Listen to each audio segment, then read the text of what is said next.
Today's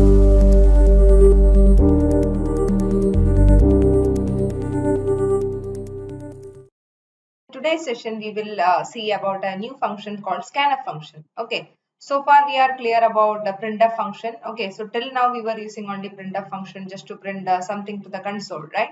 So like whatever variable we have declared, so far what we have done, we were hard coding that like variable, right? We were giving the value for that variable in the program itself, right?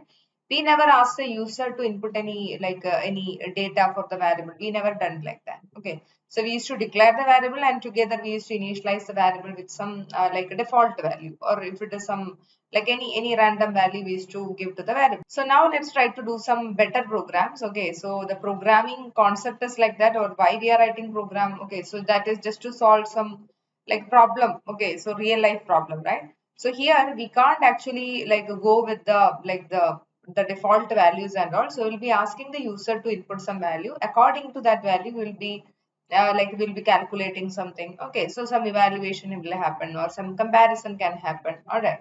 So that's the purpose. Now we want to be the better programmer. So we are asking the user during the runtime. We will be asking the user, for example, enter this first number, enter the second number. Then we are making a calculator project or anything. Okay. So sometime we will be taking multiple input from the user. Okay, so we will do one example. So there we are actually asking like the student 6 subjects marks. Okay, then after that we'll be able to calculate the total marks and the percentage and all. Okay, so each and every time different students will be using this application. Okay, so their marks, their score can be different, right? So that input we have to get it from the user itself. All right. So for that, one simple function is the scanf. Okay, so which is already defined in stdin. Okay, which we are already using for printf function. All right. So for that, we will be using scanf function, and usually we will be taking the input from the user. How user will be giving input? The user can't speak, right? Of course, they can speak, right? So usually we will take the user input from the keyboard. Okay, so with the help of keyboard, we'll be asking the user like enter this value. So something they will be typing. Okay, so this input we will be taking. Okay, and what we will do, it's not only taking the input. Okay, so it will be taking like the input from the user will be giving that from the keyboard, whatever it is. Then after taking the input, we have to store that in the respective variable, right? That is also the like the part of the task. Okay, so this all things we have to do. So whenever we are using scanf function, again we will be using the format specifiers. Format specifiers, I hope everybody remember, we used that in printf functions and all, right? So what do you mean by format specifier? We used to write percentage %d, percentage %c, percentage %f, lf, whatever it is. Okay, so similarly, those kind of format specifiers will be using. Why we are using that? Because we have to ensure that we are using the right format specifier. Okay, so whatever the users are giving, so that is actually that data, whatever the user is typing, that should be matching with the data type of the variable. Okay, for example, I am having an integer variable a, and I am asking the user like give me any like integer number. Okay, so for taking the input taking input from the user, I will be using scanf function. Part of the scanf function syntax. Okay, so there will be like an ampersand sign. Okay, ampersand sign for the variable.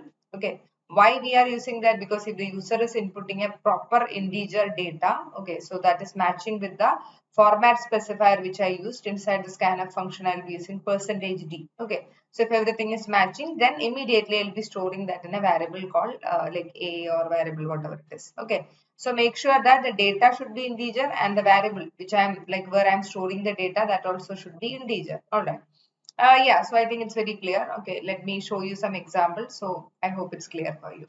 Now let me show you the syntax. So here you can see this is how we are taking user input. Okay, in C programming, scanf is one of the commonly used function to take user input. Okay, so the scanf function read formatted input from the standard input such as keyboard. That's it. So scanf function syntax, you can see scanf, then we'll be writing like if you are taking single input, it's okay. Okay, so single integer input, or sometimes single character input, or single floating point input, or even you can take multiple inputs together. Okay, like I told one program that is we are about to do, we are actually asking the user enter their 6 subject marks. Okay, student will be entering 6 subject mark. Either I can do like that, enter the first subject mark, they will be entering, enter the second subject mark, they will be entering. So that will be a lengthy coding. So instead of that, I can write a single line of code, enter your 6 subject marks together. They can use a space, okay, just to separate the each and every marks and all right. So like that we'll be able to store in that in a respective 6 variables. Then after that whatever calculation we like we can do. Okay, I'll try to do more programs. Okay, now like the coming programs and all we'll be using scanf function instead of using the default value and all. We'll be asking the user. Okay, so user any time if they want they can change whatever the variable they entered. All right, so we are giving the profession. Okay, so now let's do one thing. So like without wasting much time, let me go to the ID. Okay, so in the ID, let's try to write the program like using scanf. That's it. All right. Yeah, now you can look at the program. So here what I am doing. Okay, so it's very simple project. Okay, I just created like a new project.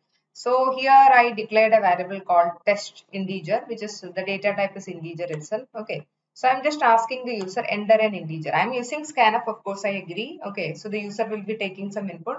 So I have to ask the user right what they are supposed to type. Okay, so for that I'm using a printf function. Mostly like a scanf function always will be associated with the printf function. Okay, so I just asked enter the integer and see here the syntax of scanf here. Okay, so scanf inside the round bracket I written the format specifier.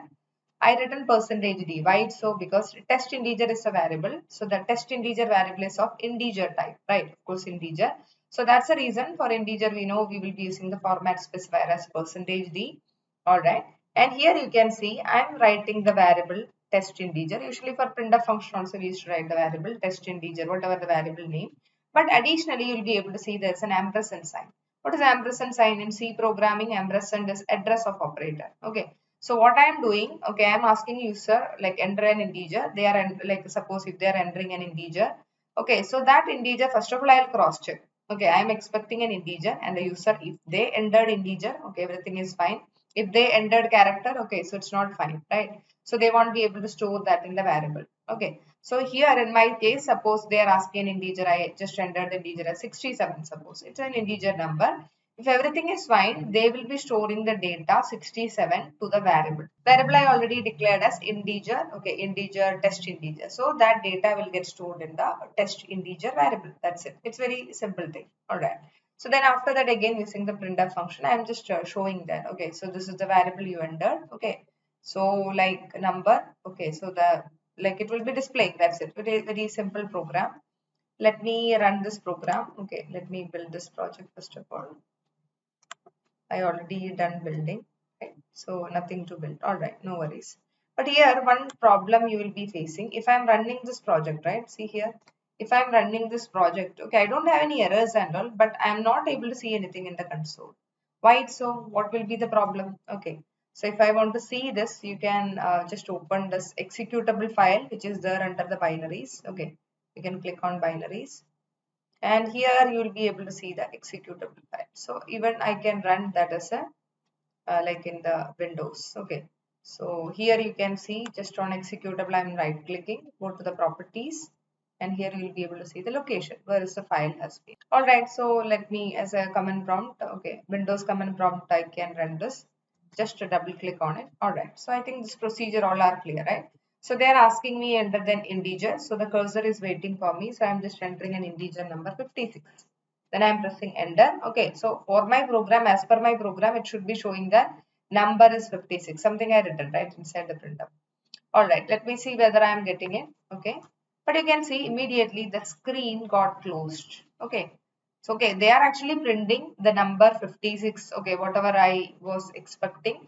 But the problem is that screen immediately got closed. Okay, so it is about to print number like 56, right? So, but I am unable to see that. Why so? What will be the problem? The screen is immediately getting closed. Okay, so for that I can just use a temporary solution. I am not telling it's the best way to like make it like appear in this like on the console or maybe on that screen Windows command prompt. So I can use a temporary like solution. Okay, so that solution is with the help of getChar function. All right. So before like moving further, I would like to introduce what is this getChar function. So getChar function also it's a simple function where I can take a input from the user, but this input from the user will be a single character. That's it. Okay. Maybe in the coming session we will explore getChar function. Then after that I'll show you like how we can keep the screen for a long time. Okay, so till the time I am closing, the screen should be visible. then I will be able to evaluate whether I entered the data correctly. Okay, so they are doing some calculation and all these things we'll be able to see. Okay, so before that, let's see how the getChar function works, right? All right, so we'll meet in the next session, right? Till then, bye bye.